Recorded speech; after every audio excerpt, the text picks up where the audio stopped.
Patrick Hardy, welcome to the conversation today. Thanks for having me, John. It's a real pleasure. You're joining us from Sacramento. I'm south of Salt Lake City in Utah.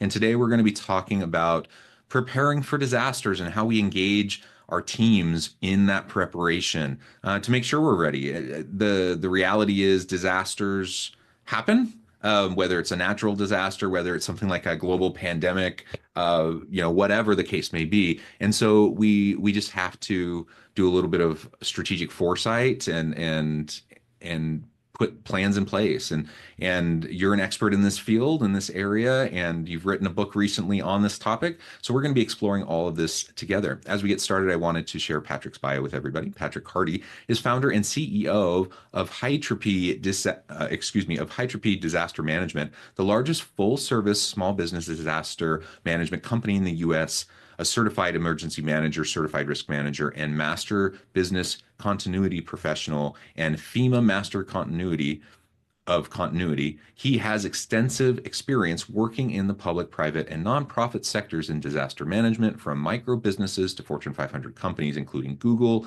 Merck, Parsons Corporation, and many others. His first book, Design Any Disaster: The Revolutionary Blueprint to Master Your Next Crisis or Emergency, was released in March of 2023 and provides some really great resources and thinking on this topic. Patrick, anything you would like to highlight by way of your background or personal context before we dive on in? Well, no, I think that was pretty comprehensive, although I was also hall monitor in third grade, so I think we forgot that one too. Yeah, and I was crossing guard in sixth grade, so There you go. We're a pretty distinguished crowd. What can I tell awesome. you? No, you've done some really cool stuff. And this is an area, we talk about all these different topics on this podcast, all workplace related things that are really important. This topic is one that we haven't covered as much, and it's really important. It's one we don't like to think about, frankly. We don't want to have to think about those negative things. And when we think about negative things, we usually don't want to think about disasters. We want to think about things that are at least, maybe somewhat in our control, or at least the perception of control. And so this makes us uncomfortable. And so as we get started, maybe lay out for us kind of your general framework or thinking around um, why most people don't plan for disasters. Is this just human nature, part of the human condition? And if most people don't plan, like, how do we disrupt that? How do we get it to a place where people kind of are proactively part of that process? Well, and I think what you said, John, I think is the precise reason why people don't plan for disasters, because they think it's out of their control. They think these are events that are inevitably going to happen. There's just nothing we can do about it. And what my philosophy is I reciprocate that. Hmm. I say that absolutely it is within our control. Now, are you going to control a hurricane? You're not going to control a hurricane. You're not going to control an earthquake. But what you can control is your operational responses to it, how your Right. people approach it. So, this is the thinking that I tell people. I say most disaster programs, even ones, for those of you who are hearing this, who, if you work for big companies, I have read thousands of these where disaster plans will say things like, they were written by this distinguished consultant or written by these Hmm. people. And I'll go through the plan, and the plan will rest on one fundamental erroneous assumption. If I do nothing, someone else will handle it for me. Hmm. Because what companies will do, and this is unintentional, they will calcify into the plan. If you're the employee, do what you're told. That's Hmm. it. You don't have control. You're not responsible for disruption operations. Just do what you're told by upper management. That is the very first ingredient in the recipe for, okay, none of this is under my control. Hmm. Some managers are going to handle it. So what I tell people is I want you to change your perspective to, if I do nothing, no one else will either. Even if you work for a big company, I want you to assume no one's going to help you. I want you to assume FEMA's not going to help you. I Hmm. want you to assume those people who wear the uniforms and the badges are not going to help you. If you make that assumption, you see how that changes your behavior now? Because now you have to be proactive. I have to plan for myself. I have to figure out how this is going to work on my own. And that's the thesis of the book. And I tell people to that regardless of whether it's regarding your families, your pets, or your businesses. Yeah, yeah. So you take back ownership over how you respond. You can't control what happens. You can't control the natural disaster. You can't control the external environment, whatever the thing is, right?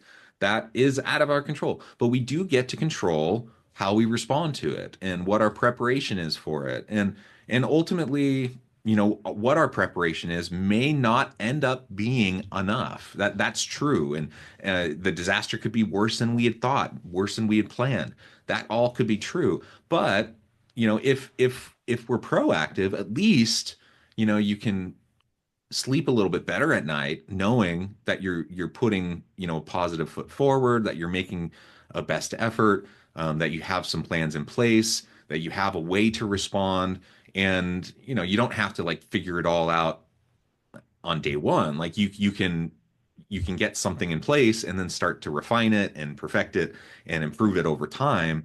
I'm thinking about, like a family natural disaster plan. Like I live in Utah.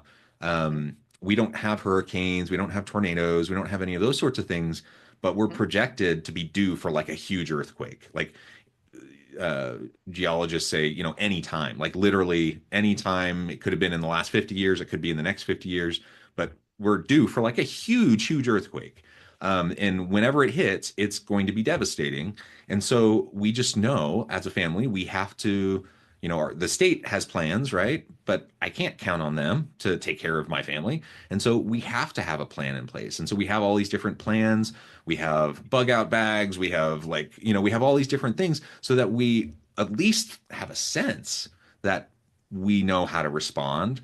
And at the end of the day, like if the house collapses on us, that's worse. That's a worst case scenario, and that's worse than I could have planned for. But at least, we have something that we're trying to, take some kind of control back, right?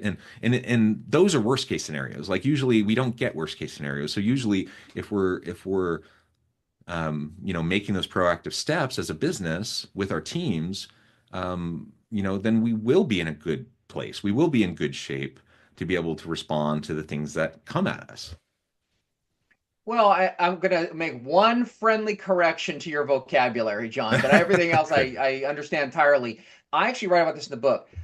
I tell people don't ever call it a bug out bag, because what that means is when we hear that term, it immediately says we're panicked. We're Oh, stuck, sure. right? We're freaking out, right? That's what it ultimately means.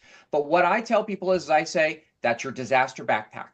And that is Sure. the Yeah. backpack that you utilize. In fact, I carry a sling with me everywhere I go. It has all my disaster supplies in it. It doesn't have to have a huge backpack, but literally if I go to business meetings, when I go places, I always have the sling on because I always want to have control of it. So that was only a minor correction I was going to tell you. Everything else I understand entirely, and I agree with you that there are lots of different hazards that people can anticipate. And then there's many that you can't anticipate. For any particular home, any particular business, there are a lot of hazards that people have no idea about. I was actually doing a disaster plan in Arkansas in a place called Pine Bluff. So I was sitting there and I ended up speaking to the county emergency professional. And so as I was talking to him, I noticed on the wall that he had this hazardous material suit straight out of the X Files, straight out of the X Files. And I used to be a hazmat guy, so I knew what the suit was. But I noticed something that he had all the strips of tape that he had Hmm. placed against the wall. And for those of you who have never been involved in petrochemical work, that tape is used to actually tape the uniform when you put on the uniform. And you actually tape up so that there is just like you create as few leak as possible because you want to protect your body as much as you possibly can. And I asked him why it was there. And he told me it was because they were decommissioning VX nerve agent just a Oh. few miles down the road.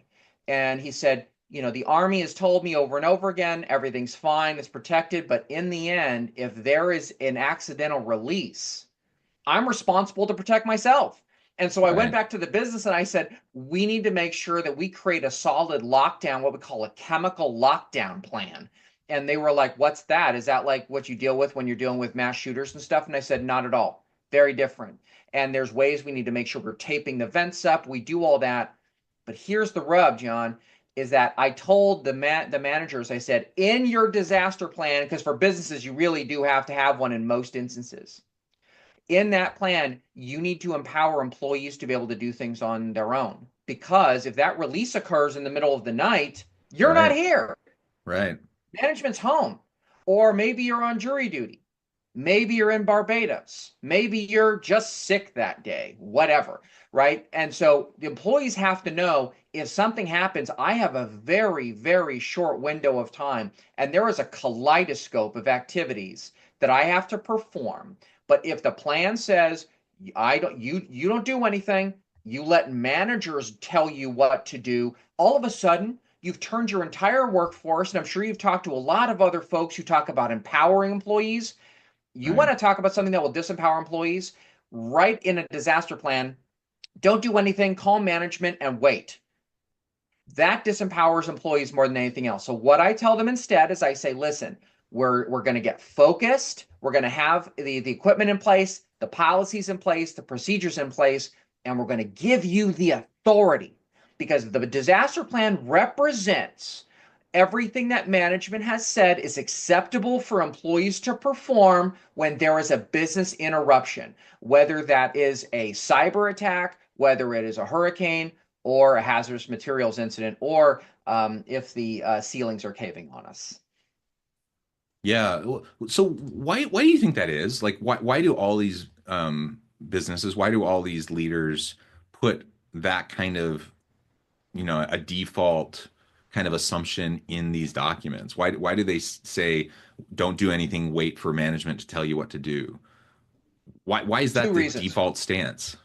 It is absolutely the default stance. And I tell you this, I actually got after a consultant friend of mine because just by pure coincidence, I happened to be hired by a business that they had written a disaster plan some years before. And they said, listen, we'd hired this consultant. We can't reach him now. He's moved on to some other company. And so would you like to, audit it and work on it? I said, fine. And I looked at the back and it was written by a close friend of mine, actually, and a Mhm. colleague.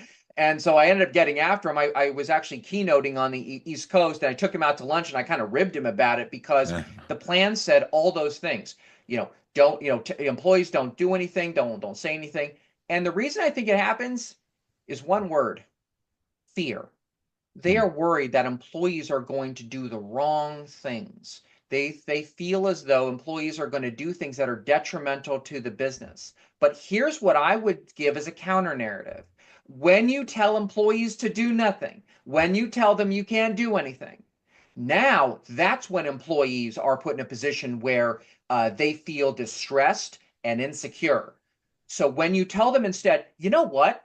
You're not going to do everything, but there is a narrow bandwidth of things that you absolutely can do, should do, and we encourage you to do it because then that gives employees investment. It makes them feel empowered. It makes them feel as though I take a part in this plan.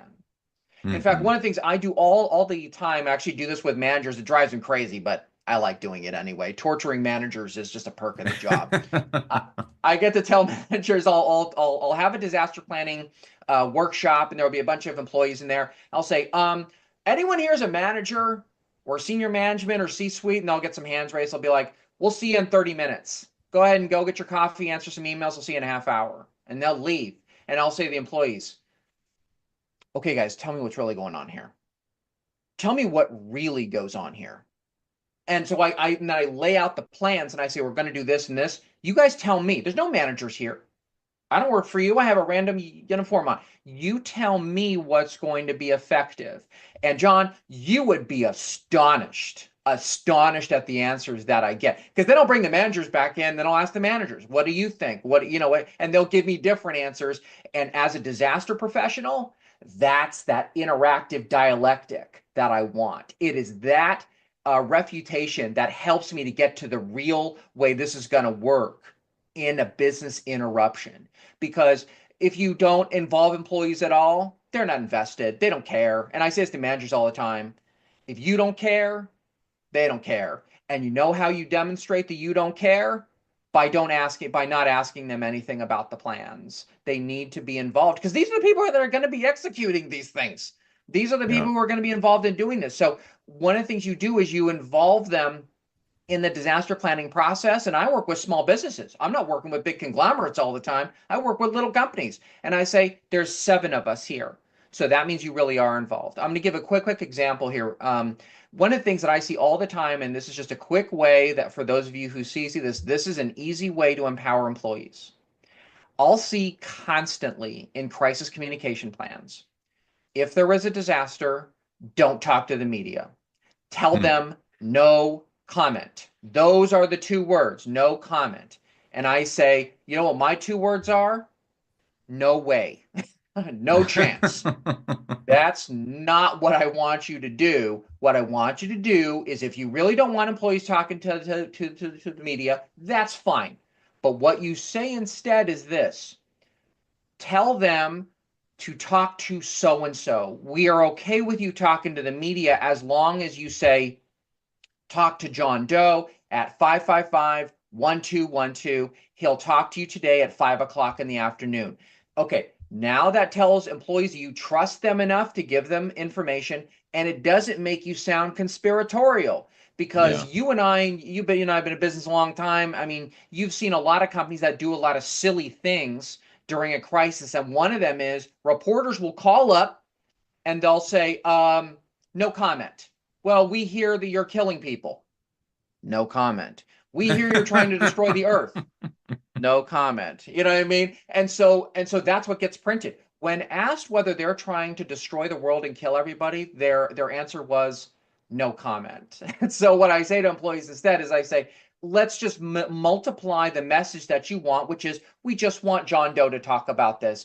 That empowers employees versus saying you're excluded, we'll handle it. If you do nothing, that's okay, we will handle it for you, instead of saying we are a team, let's work together to solve this to make it successful. Yeah. Well, I like all of that. And like you said, I do talk with a lot of leaders about employee empowerment generally. This is a very specific use case, like of employee empowerment within a crisis scenario. But the principles are the same. Like if you want buy-in, you have to include them in the process of gathering information, of communicating, of the planning process, of all of those things. And if you don't, regardless of what your best intention is, if you're not involving your people in that process, people, they fill in the gaps. They start to get skeptical and they start to get conspiratorial and they start to assume things that aren't even there. And all of a sudden you just lose the faith and trust of your people. And so, especially in an emergency where you need the faith and trust of your people, it's not there because you haven't done the basic things that need to happen in order to to build and maintain that.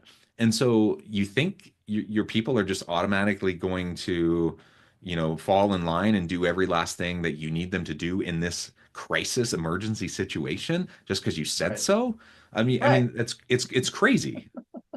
Well, and it's because it's so funny because I'll go to companies and they'll have this culture. I'll see this, the obligatory posters on the wall, and everybody says, "We include you. We love you, employees. We want you involved. This is a family." I see that all the time. And then I'll read a disaster plan, and it'll say, "Do what you're told," basically. And Yeah. so I'll say, So you're cognitive treating them like a dissonance. child. Yeah, right. And in essence, it happens. I tell the story in the book about, I don't know if you remember this, John, but a few years ago, there was the state of Hawaii made a mistake. They accidentally notified everyone in the Yeah. state that a nuclear launch from North Korea was in progress. And I work with a lot of high net worth clients, and there happened to be a celebrity golf tournament going on. And I Oh, got a phone call from one of my celebrity clients, and he said, I'm at a golf tournament. He's one of the top golfers in the world. He calls me on my private line and says, this is going on. And we all panicked. I mean, we all just said, we don't know what's going on. We didn't hear anything about this. So we got focused, and we said, really, what's happening here? Go to the front desk of the hotel. And because the state of Hawaii hadn't put out anything else, nothing else had happened. We hadn't heard anything from NORAD. Nothing had happened from my security partners. I hadn't heard anything. This has come totally out of the blue. And he goes to the front desk and he was talking to them and he said, "Where do we go?" He said, "What?" And this is a 5-star hotel. These are like this is a high class hotel in the state of Hawaii in Honolulu. And he says, "Where are we supposed to go?" And the employees said, "Let's search at the disaster plan." The disaster plan said, "Go call the manager."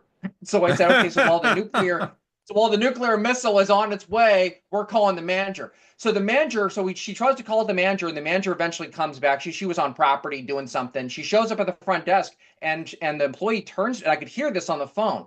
She turns to the manager and says, "What should we do?" And the manager says, "What does the disaster plan say?" She's like, "The disaster plan says ask you." You know what I mean? So that's what happens when management hires top consultants. They get people who mean well. They have good meaning, but in the end, they are calcifying in plans that totally disempower employees and puts them in a position where they do not feel comfortable to be extemporaneous. Because one of the things you mentioned in the very beginning, I loved it. You're talking about disrupting the disaster. And that's actually what I talk about specifically. I actually use that exact vocabulary because one of the things I say to folks is I say, is the disaster really disrupting you? Is it because of the plan, or is it because of, because you're worried about it's a 7.0 earthquake? Because in the end, you can have 7.0 earthquakes and the company will be disrupted, but in the end, the company will be on secured operational footing versus plans that simply say, we have to wait for management. Because that is when companies get in trouble. It's not the size of the disaster. It's got nothing to do with that. The severity of the disaster is based upon how much empowerment have you put into those plans. Because a category, I tell folks all the time, as a matter of fact, in all my YouTube videos, I always say this in the end. I always say, prepare for a disaster and you will never experience one. And I say that because in the end, these are not disasters. A 7.0 earthquake, a 5.0 hurricane, an EF5 tornado, those are not disasters. Where the disasters occur is where the intersection is between Mother Nature or whatever the interruption is, a cyber attack, whatever, and human management. So when our structures don't have a way of absorbing that and dealing with that effectively, that's when the disaster occurs. That's when we get in trouble as management teams. That's what happens when we disempower our employees, because at that point we say, if you do nothing, that's okay, we'll handle it for you. But oh, by the way, the boss isn't even here. And that's how companies tend to get in big trouble. And even if they were, they don't even know what to do. No, they don't. And that's the interesting thing is that they do that all the time, which is they will actually come up to them and say, "Hey, listen, this is going on and this is going on. How are you going to handle these things?" And they go, "I don't know." They have no idea, particularly when it's not a common business interruption. So like I was actually in Florida, I ran this drill because this facility, it was actually a skilled nursing facility. So it was a nursing home and they were very well prepared. In fact, the administrator of that facility, she had a nickname. Her nickname was Hurricane. Her name was Hurricane Janet. That was her name, Hurricane Janet, wow. Because Janet was a very well disciplined and knew how to handle hurricanes. The woman had to be 70 years old herself. She'd been through many hurricanes, had worked there for umpteen years. So I decided to run a drill at her facility, and she goes, "We're ready for a hurricane. We are ready to go." And so I said, "Okay, it's going to be an earthquake drill." And she said, "An earthquake in South Florida?" And I said, "It doesn't matter. What I'm trying to get you and your staff to understand is that there are disasters and interruptions that are sudden. Hurricanes are telegraphed disasters. You know about them. I used to work in the governor's office in Louisiana. We used to monitor hurricanes when they were off the coast of Cameroon. In Africa, they used to monitor. There are actually, a lot of people don't realize this. We actually have weather monitoring stations in Cameroon specifically because they monitor the beginnings of a tropical depression, beginnings of tropical storms. So what I say is, so when you are dealing with these things, it's like you need to don't get calcified into one kind, because then what happens is your whole operations get thrown off footing. That's why think about lots of different kinds of telegraph disasters and unusual ones as well.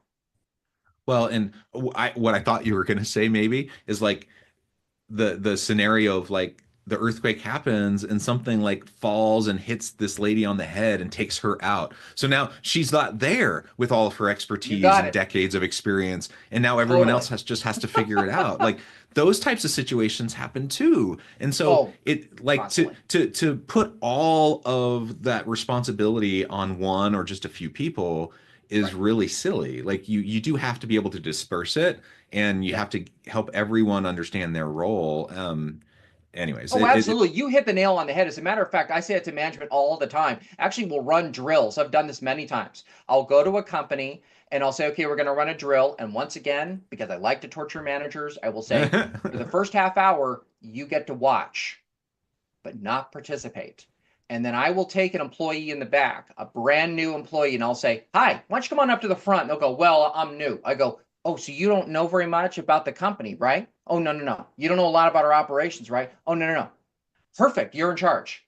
And the managers will freak out and I'll say, you know what? We're now about to test your disaster plan for real.